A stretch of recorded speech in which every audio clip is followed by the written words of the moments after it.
Hello there, and welcome to my Darkness Assassin PvP guide. Today I'll be walking you through everything you need to know to get started and perform well as a tank in PvP. From guarding and mitigation to cleave healing and gearing options, this guide will give you a solid foundation and hopefully a few tricks you haven't seen yet. Let's dive in. First and foremost, you are a tank. Your job isn't to top the damage charts, it's to control the fight, protect your teammates, and create openings. Guarding and taunting are not optional. They're the core mechanics that make tanks essential in PvP. Whether it's AV8 or Venus, your presence should be felt through pressure reduction, disruption, and well-timed guard swaps. Now, why is guard so important? Guard splits 50% of the damage taken by a teammate onto you. As long as you're within range, or they're within range, the key is knowing who to guard and when. In arenas, you'll need to constantly swap guard to whoever is getting pressured the most. Think about it like playing chess. You're predicting moves, keeping your team one step ahead, and positioning for maximum support. So when you hover over guard in game, it'll actually tell you about this mechanic. As long as you're within 15 meters range, there are some situations where guard bug English actually exists. So when you're on things like this, like ramps, the distance from the bottom to the top actually sometimes will add to your distance. So for example, think of Tatooine Canyon, and if you're fighting on the mound, like you're actually on the mound, sometimes excess distance can be created just because of desync. So this means they could be out of range at a much closer distance. So do keep that in mind. Typically, if you're relying on guard to survive, don't play on ramps or just anything that will elevate you while there's potential to be not elevated, if that makes sense. So like on a second floor on orbital station, it's usually pretty fine. But when it comes to like ramps, it's specifically the desync that will cause that. Anyway, with that out of the way, that's pretty much how guard works and why it's so important. Moving on to the next part. Now let's talk about stats and gearing. There are multiple viable builds depending on your playstyle and comfort. Right now, I'm going to show you high alacrity.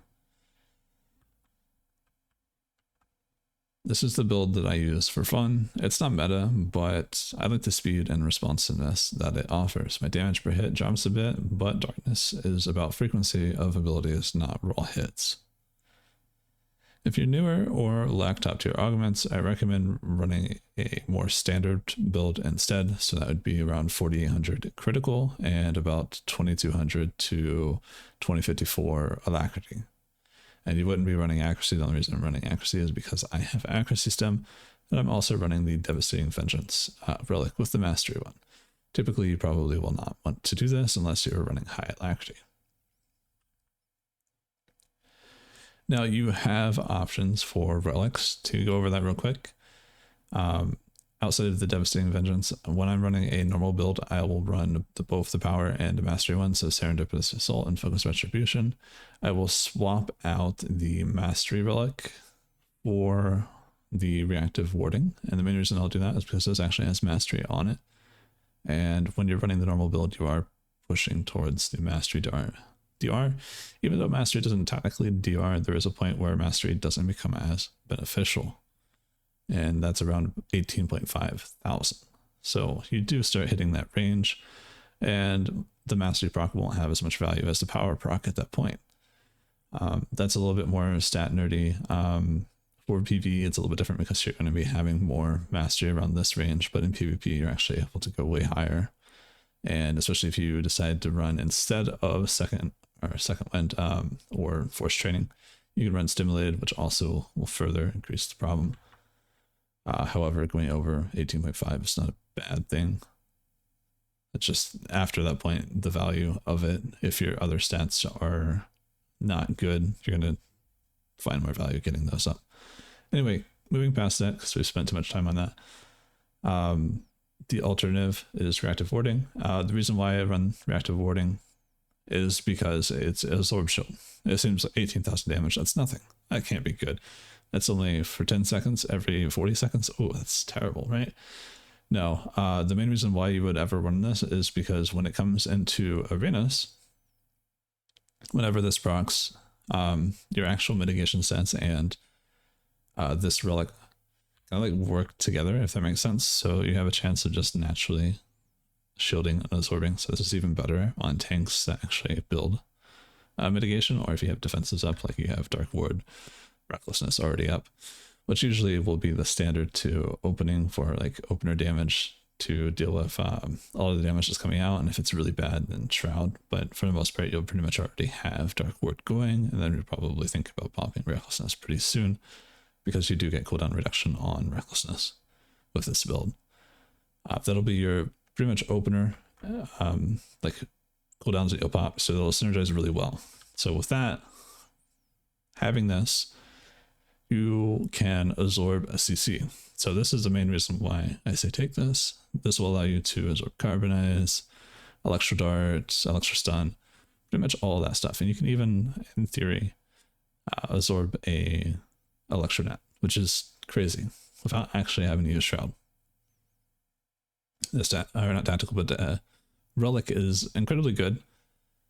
Unfortunately, it doesn't last for very long, and the cooldown for it is relatively long. So I find it a little bit more valuable in arenas and less so valuable in 8v8s, but there are some times where it can be pretty valuable in 8v8s as well. Overall, it's not something that will make or break the class, and for the most part, you're probably not going to notice it unless you're playing specifically tank DPS arenas. And even then, you probably don't need it. Now, outside of that, we are going to go over our tacticals real quick. Also, just to keep in mind, when you are running reactive warding, the value of actually running hybrid is way higher. So if you are interested in that, we'll go over that a little bit later. Tacticals, we pretty much always run Shroud of Shadow or Two Cloaks. Two Cloaks is very good in arena if you ever need to prolong your life, or you know that you'll have to stuff out early because you'll be taking too much damage. Two Cloaks is the go-to. I run Shroud of Shadow because it will basically fall off a lot sooner than what it looks. So for example, if I use this and then I use my Shroud, you see my Shroud animation and it goes away. But I still have Shroud right now. Most people don't notice that, and people that tank tunnel aren't going to notice that. So you're going to be able to get a lot of hidden value out of that alone. And as Darkness, you actually get CDR for your Shroud. So that's another bonus for that. And then you have Friend of the Forest. Friend of the Forest is a really good tactical. Unfortunately, I don't have it, so I can't show it to you. But Friend of the Forest will allow you to apply Shroud to your ally if you're guarding them. But let's say we're playing Ancient Hypergate and my friend is on the other side of the node, but I have guard on him still. And he gets like flashbanged or something. Or not flashbanged, but you know, he gets CC'd, netted, I don't know. I just want to protect him, right? But I'm on the other side of the map, so it doesn't make sense for me to, you know, say, oh, I'll drop guard or so somebody else can guard you. You can actually pop Shroud and then drop guard. So if there is somebody else over there to guard them, they can guard them. But basically your Shroud has no range limit as long as the person is guarded. So you're able to give them Shroud from further distance. Unfortunately, Shroud to ally or Friend of the Forest is not very good in my opinion, mostly because Shroud doesn't last long enough, the baseline one, and you don't have the talent to take the 2 extra seconds anymore. So the value is tricky. I would say there's times where you would want to use it and where it'll make a huge difference. Creating a CC or anti-CC window for your DPS is actually very powerful, and for your supports as well. However, most of the time you're going to find yourself in a better position to run either Overwhelming Offense or Shroud of Shadow. Overwhelming Offense is just a generic damage ability one, so it'll pretty much stack with your Deafening Bolts pretty well, and you'll be able to maintain it pretty much all the time. I only recommend that one if you don't have the other two, which is not terrible. But for the most part, Shroud of Shadow is definitely hands down the best one, and I wouldn't bother with the other ones. Now getting into our set bonuses and our implants, I'm going to be talking about a few different things here. Dynamic Force is incredibly important, and I run Second Wind. Dynamic Force synergizes with this talent right here. It decreases the cooldown of your Recklessness, and your Recklessness is already 1 minute and 5 seconds with this, and with High Alacrity it's, you know, 1 minute and 5. It'll be slightly higher if you don't have High Alacrity. That's huge. Having a powerful offensive and defensive at such a low cooldown and having CDR for it is incredible. It really makes you a lot more durable, and it takes a little bit more mindfulness with your Dark Ward and your Recklessness to actually take advantage of that survivability. And I run Second Wind just for the extra healing, where you wouldn't normally get that healing in the first place. You're already getting a lot of healing from your Mass Mind Control into Depredating Bolts if you have the AoE version, which I highly recommend. That'll give you a lot of percentage heal. Tie that in with a random Second Wind proc, you're probably going to heal almost to full, which is very, very powerful. Now, when it comes to your swap outs here, sorry, I keep checking my notes just to make sure I'm not forgetting anything. We are looking at Shadowcast. Sometimes this has value, but most of the time you will not find the value for this. In arenas, this can be good, but for the most part, it's not technically your job or what you should be focused on. So most of the time, this is counterproductive. The best thing about this is the fact that it resets your Phantom Stride. So if you're having a hard time staying on target or keeping up with your DPS that is just flying across the map, sometimes you would probably want to take this just for mobility alone with 2 cloaks, just to make sure that you can stay off your DPS and ensure that they don't get killed for over chasing. So that is one thing to think about, but overall, it's just not that great. And then you have a Force Training. Force Training would be what you would swap out for Second Wind. So anytime that you know you're not going to get a kill, or you're most likely not going to get a kill, you're going to get more value out of the just raw damage increase. But other than that, that's pretty much it for set bonuses. There are some other options, but unfortunately they're not too easy to get and or too situational. The one tactical that I'll shout out that I don't have right, but I'm about to get is Biorhythm, I believe it's called. It's basically overwhelming offense, but it'll swap between healing and defensive. Or not offensive, healing and damage, my bad. When I get that, I'll actually kind of showcase that, but right now I don't have it, and I'm very close to getting it. Other than that, that's it for this part. We'll move into the next section. All right, now we're going to go over our priority and rotation. So this is something that you need to learn, put these abilities on good keybinds to not forget, and kind of focus on what you're doing to, how to put it, not have to pay attention as much to this. So for example, if you guard somebody, you can get procs for your discharge. Discharge is an AoE that does a lot of damage, and it actually debuffs everybody that gets hit by it. It's force damage, so you pretty much don't have to worry about it missing. Most of the damage you're going to be doing is force damage. There is this Thrash, white damage, lacerate is white damage as well, and then Maul. Typically, Thrash, Maul, and Lacerate are not super high up on the priority. They don't really do that much damage, and they don't have armor pen tied to them, so if you're hitting like a heavy armor target, the ability is almost worthless. Then you have Severing Slash. The whole reason you would even want to run Severing Slash there is to get the AoE root on people. Like, so in a Void Star, let's say everybody's standing by the cap, I can kind of like go like this, and I can root the entire team there, which is great. That would be the main reason to ever run that, and that will allow you to basically trap people. But when it comes to doing damage, you've got Wither.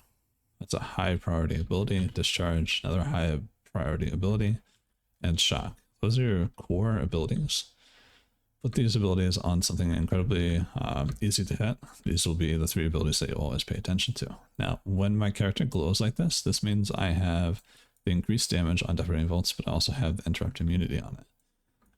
So if you were to run Shadowcraft, this would be the time to like stealth out and Phantom Stride to do increased damage further on that, but it doesn't really do that much damage in the first place.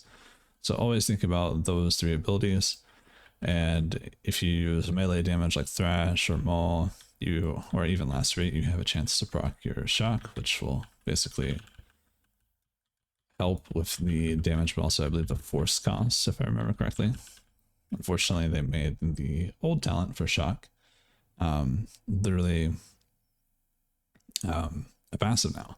I don't like this. I really think this should be baseline. The increased duration to mind control is actually really nice for survival and healing. Oftentimes I will actually take this one over the increased force speed. Anytime that you have to actually focus on surviving and mitigating and just intentionally shutting somebody down, Spike is always the go-to. So just do keep that in mind. I'm going to show you what the damage is like when I use Depredating Bolt here. For the most part, yeah. And hit a 30k, but I'm also hitting like 18s most of the time. But let's just say we're not caring about that, and we're just going to just go ahead and do 2 stacks. I'm losing about 5k damage on my crits, but my non-crit is relatively almost the same. So the whole ideal here is with high alacrity and just in general how powerful AoE depredating volts is. I don't actually care. I'm just kind of sending depredating volts all the time. So your core reputation typically is going to be like wither, shock, discharge, depredating volts. You're pretty much just going to cycle those abilities nonstop and focus on guarding outside of that. Obviously, when you have spike, it's going to increase just an extra button press, but for the most part, if you can ever get to the situation where you can get like a wither, shock, a lacerate to reset your not lacerate but a thrash, whatever is optimal in that situation to get a shock, you can pretty much guarantee to get your max stats of depredating volts, which will increase your damage further. However, not every single time do you need to have max stacks for it. There will be chances where you'll have a giant cleave situation and nobody really needs guard, so you're just going to spam your AoE abilities, wither, discharge, and depredating volts. Shock can sometimes be skipped over. For the most part, you're not really losing that much damage on a 1 stack. However, it really just depends. AoE depredating volts will basically arc to anybody that comes closer to the depredating volt. So let's say somebody's standing here and I move over here and there's somebody here, but if I normally like cast it from here, it's not going to arc to that person. But if I was to come between these two, it would then start arcing to that second person. So it's a very good ability. It arcs to new players and people that run in and out of cleave. It's also slow, so it allows you to create pretty good pressure. For the most part, that's kind of like your core abilities. Thrash, lacerate, and maul are low on your priority. Assassinate is barely usable, but when it is, it's not that great. Then obviously you have pull. Don't have to run Severing Slash. We're not going over talents just yet, but typically anything in this row is optimal. More so Severing Slash is optimal for AP8. Other than that, rotation is not anywhere near as complicated as most people think. You're really just looking at wither, discharge, shock, that's like your core, the depredating volts, and then obviously if you're busy guarding and whatnot, it'll be pretty easy to just get that second shock in to get your max stack depredating volts. Other than that, also pairing it with recklessness, it does work, but for the most part, it doesn't really guarantee the crit for every single one of them. You would think it would. You would think it would do that, but unfortunately it doesn't. Anyway, that's pretty much it for like rotational priority. Highly recommend when it comes to trying to just learn this, even if you're not playing it optimally, just have those 4 buttons. You don't really need the other ones. You can do a lot of damage just using those 4 buttons, and I've showcased it playing on my channel. It's not an extremely difficult class to do damage on. It is arguably probably one of the easiest. This was probably what I would say when it comes to easiest to play, like Madness. I would say it's even easier than Check Tank, I'm not gonna lie. Like super easy classes like Vengeance, Madness, not necessarily Lightning, but Vengeance, Madness, I would say it's on par with those when it comes to doing damage. It's very brain off, you don't really use very many buttons, and you're kind of just spamming depredating volts. Even if you only spam depredating volts, you're still doing good damage. However, you're a tank, and your role is not to do that. So please don't do that. Please don't queue up and just do that in war zones. You are so much more impactful doing control. Your objective prowess is incredibly good. Just kind of like operative, but in general, when it comes to darkness, your impact is team fight and team mitigation. And I'll go over that shortly when I go over cooldowns.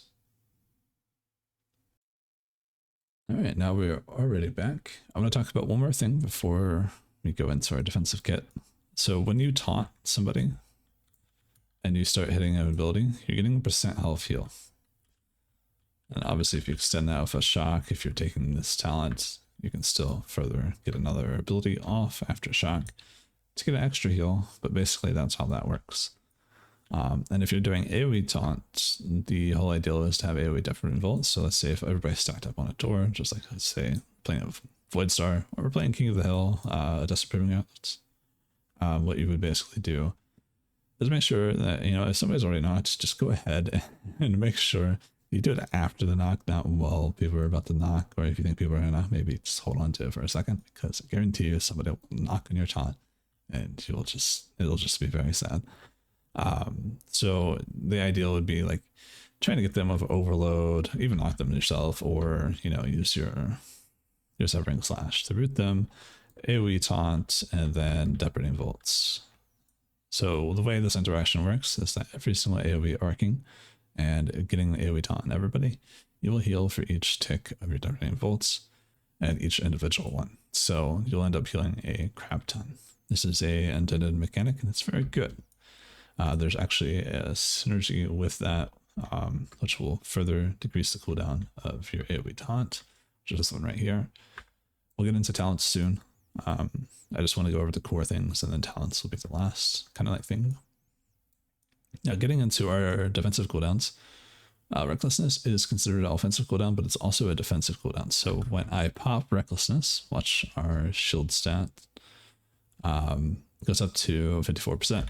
And with Dark Ward, we have pretty respectable mitigation stats right now. Now it doesn't stay this way, of course, but as you get hit with Dark Ward up, it'll transfer to shield absorption. So if you don't have a decent shield chance in the first place, it's not always great to kind of let your Dark Ward just be completely destroyed. However, there's some mechanics in your skill tree that require that to happen. So do try to find a balance between that. That is probably the harder part when it comes to defensive management for the class. But typically when you're opening, the main cooldowns that you're always looking at using is obviously get your taunt out on the person that's going to do the most damage in the opener, and try to make sure that you get a Wither, Discharge, Shock. Wither, Discharge primarily because that's going to be both your defensive night debuffs. And then you're going to Depredating Bolts while the taunt is going. So you get some health back Weather during the opener. Ideally, you're going to be also pairing that with Dark Ward. This is going to be your main defensive that you're always going to be using. There are times where you're going to want to let their stacks like build up. So when this falls off, you'll actually still keep your absorption stacks and other stacks that you get through this passive right here. However, sometimes it's just actually better to just reactivate this because of the shield chance, which will allow you to mitigate a lot easier. So if you don't have the shield chance basically buffed up, you're not actually getting much value out of it. So for example, if it's gone, it's only 20%. That's not great, but an extra 18% is actually pretty noticeable. Either way, trying to min-max that and understanding when you kind of need it and when you don't is a very important thing. And then pairing that with Recklessness. So having both of these up, you are relatively tanking. Now we've got like the main two cooldowns, or these two. We have two unique cooldowns that work a little bit different. So for example, if I do this while I have max stacks with Shroud, I'll have a longer version of my Shroud. This is incredibly good, and as I said before, I still have Shroud, but it doesn't actually show. It's basically a little aura around me. That actually helps you so much. You also get cooldown reduction for Shroud, so that means just having it more often increases your survivability tenfold, and it makes it a lot harder for people to just tank tunnel you. Then we have another ability, which is some people will think, oh, deflection it's pretty useless, and I won't lie, it's pretty useless. But this thing right here reduces force attack damage to nearby enemies. This AoE, if you can pop this in a cleave situation, or if you're able to just like force this on somebody for the full duration, you're considerably decreasing their damage and their pressure. Popping that in a cleave situation with like AoE taunt and Recklessness, you're pretty much not going to take that much damage, if at all any damage, and you're also going to mitigate a crap ton of damage. It's not going to show up on your protection, but it's going to lower their damage so much through different means, through taunt, damage reduction, and the deflection aura, I guess you could say. So they'll do 15% less force and attack damage. So this is a direct counter towards like pyro and slam spam. With that out of the way, that is probably your most powerful defensive and team utility ability. So always try to make sure that you use your deflection properly and not just waste it. When it comes to self-survival, you're looking at Dark Ward and Recklessness, and then Shroud when it is appropriate to use. You also have another defensive talent, which sometimes whenever you don't find the value of this in an arena, so you need to run something a little bit more on demand, Overcharged Saber can be an incredible defensive, and it's treated kind of just like Recklessness in the same way. It'll give you healing, but it'll also give you damage reduction, and you'll want to be popping it as you would for like Recklessness. Maybe not immediately on cooldown, but whenever you find a gap where you don't have Recklessness, that would be ideal, or you don't have Shroud.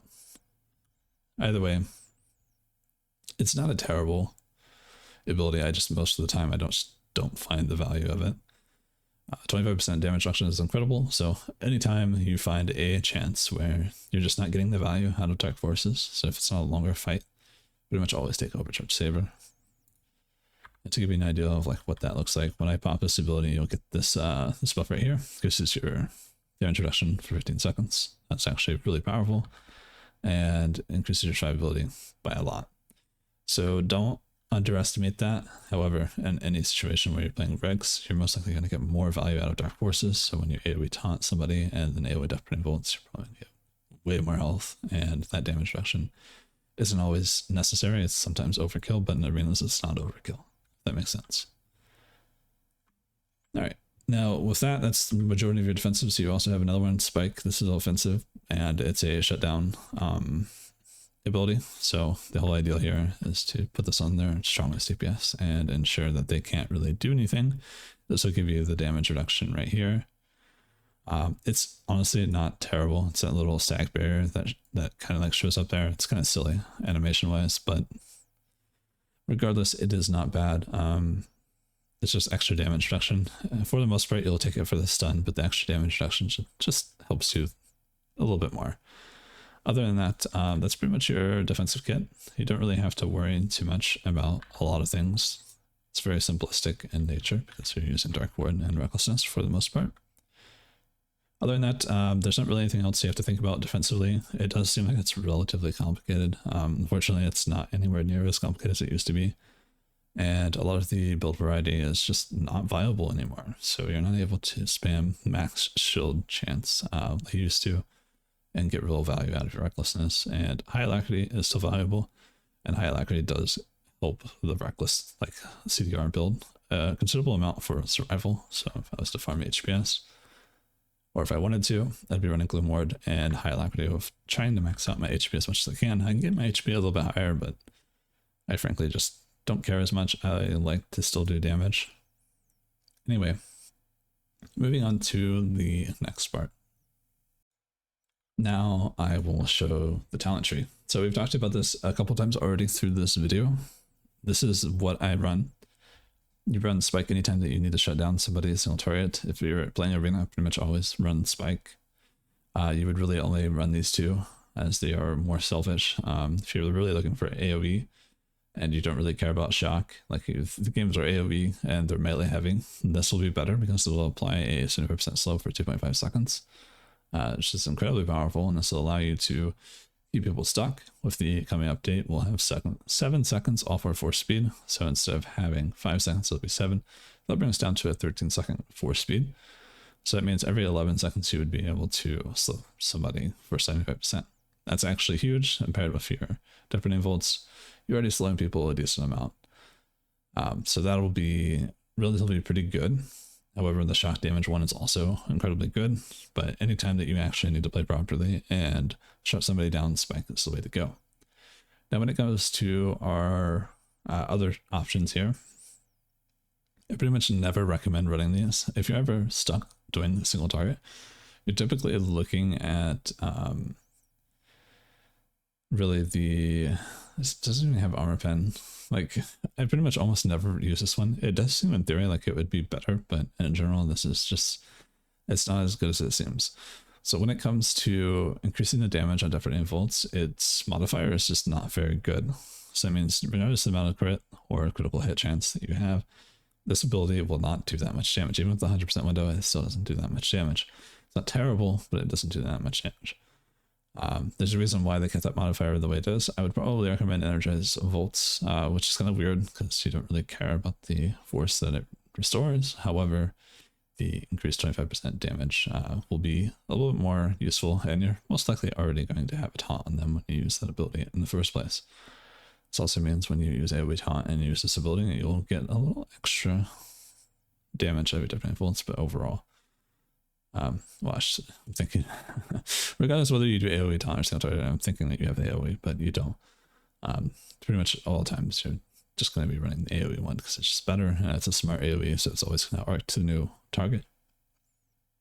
Now going into 39, since we already talked about this one, we have Dusk Ward. This one is actually incredibly good. The issue is getting it to actually proc. I haven't actually tested it so far yet, but I'm pretty sure it's actually really good. The problem is that each time you consume a charge of Dark Ward, the cooldown of Force Cloak is reduced. That's cool. Force Cloak is not necessarily something that you really care about to reset when you're like playing Cleave and you're playing like tank heal games. That's not necessarily the best thing. Obviously, it is nice to have that quite often to make sure that you always have your med back, and you can sometimes get a cheeky little regen, but most of the time you're probably not going to get that off. So it's not as helpful. Now, if Dark Ward is broken, the damage it reduces, or by damage, it reduces accuracy of all nearby enemies by 20%. We don't actually know the radius of this. We don't know if it's a 4 meter or an 8 meter, but regardless, it would be pretty decent because this is an accuracy debuff tied to a tank that doesn't revolve around standing in an AoE. So this can be deceptively good. However, I believe this is only for force and like melee. So this doesn't, I think, apply to tech, but I could be wrong here. It could work just like scan. This is something that I just haven't tested, and I think it's kind of disgusting. I don't really like accuracy debuffs being in the game. So use this at your own desire to make people miserable, I guess. But for the most part, and the value of this is just, it's weird. Like it has its value and it also doesn't have its value at the same time, as in when it comes to the other two. You're going to be a lot easier to tank tunnel if you run this, but also means like if melee cleave is something that you're dealing with, this will be like S tier because they're not really going to be able to kill you because they're always missing. But anytime there's a range DPS, this is probably not the ideal talent to take. Now going into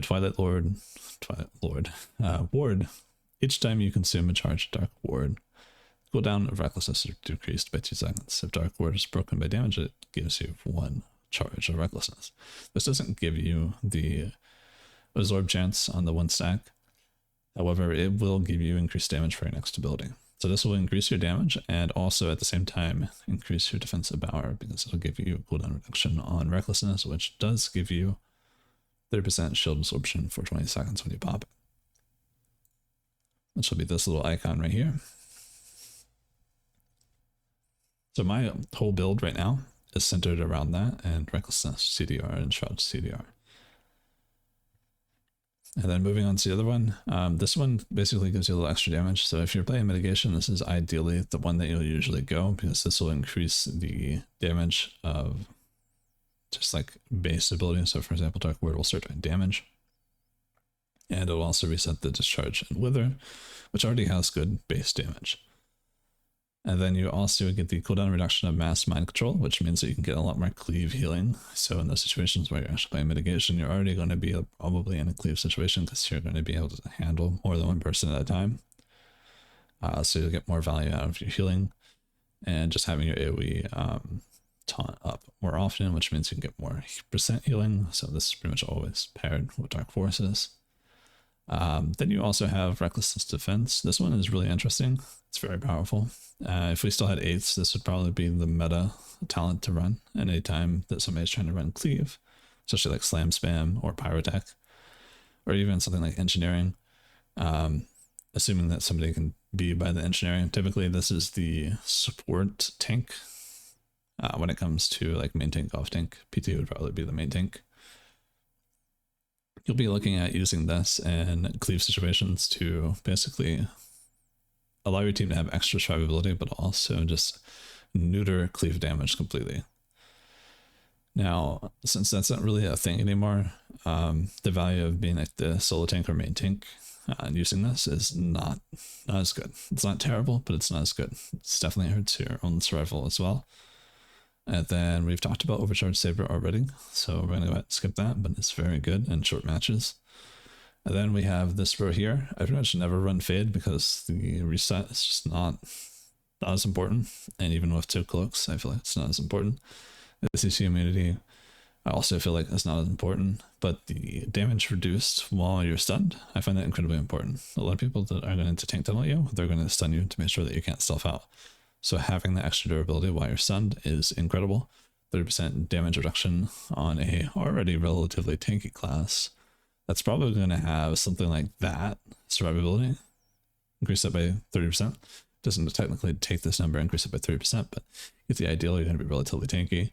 When somebody stuns you, you're going to be very tanky. Almost to the point that, hey, it may not actually be worth it to use your 1 minute, 15-second cooldown breaker. And sometimes sit it, which is an awkward situation because you can definitely afford to break most CCs as your cooldown is only a minute. That does give you an advantage over the other tanks. However, I think PT tank still has cold toe breaker, so it's still somewhat on par, but having the reduced cooldown really helps. Now going into 64, none of these talents are worth it. Pretty much always going force phase, which is old immersion. And then 68, you can pretty much go any 3 of these. Overload is very helpful. If you want to stack people up on the door, you want to stack people into like a cleave, so you get AoE deafening volts for your AoE taunt. It's very powerful. Severing Slash is going to use in the same way, but it's a little bit more deceptive and it doesn't add resolve.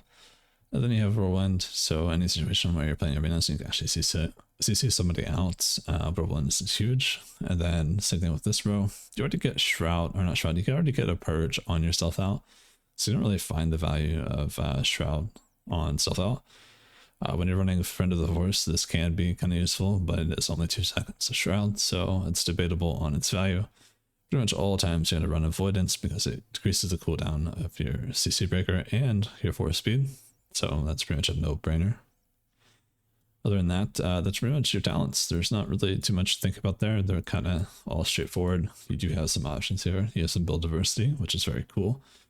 Darkness is, I wouldn't say in a bad place. It's just silly that they pruned it. I would say Overcharged Saber probably doesn't need to be as powerful as it is, and we should probably get a baseline. Shroud being 3 seconds. Don't like it. Would be nice if like this row was maybe, maybe moved down here. This is made baseline, and we got like the option to go extended Shroud or something like that. That would be incredible. However, it's not in a terrible state, I would say. It's not in a great state. It's in a weird situation where it can be good and it can be pretty bad. Really depends on the composition that you're playing, and I think it is arguably better than a PT tank most of the time. Other than that, that's our talents, and I believe that is pretty much the end of everything that I want to cover. So if you guys are curious about anything Darkness related or the Republic version, feel free to leave it in the comments. I'm not covering the Republic things or showcasing like images of that just because I wanted to keep this short. I wanted to make the video quick and I didn't want to spend too much time editing. Sorry about that. I know a lot of people probably prefer to see all this stuff, but for the most part, this is dedicated to badness. Darkness. I had a memory there. Anyway, this is, a fun spec. I'd highly recommend it if you haven't played it yet. It's probably worthwhile to check out. However, there's a tank rule, so if you're not used to tanking, probably avoid it. Tanking is relatively hard and it's the most impactful for a reason. Other than that, again, if you guys have any questions, feel free to leave them in the comments. I'll be more than happy to help. Other than that, I hope you guys have a wonderful rest of your day, and we'll have a new video soon.